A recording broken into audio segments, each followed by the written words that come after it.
బీహార్లో మరో వంతెన కుప్పకూలింది. ఈ ఘటనతో 10 రోజుల వ్యవధిలో కూలిన వంతెనల సంఖ్య 5కు చేరింది.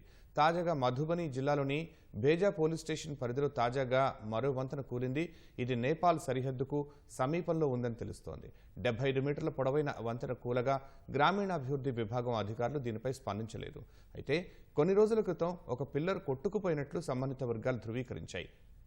భూతాహి నదిపై సుమారు 3 కోట్ల రూపాయలతో వంతెన నిర్మిస్తున్నట్లు తెలిపాయి.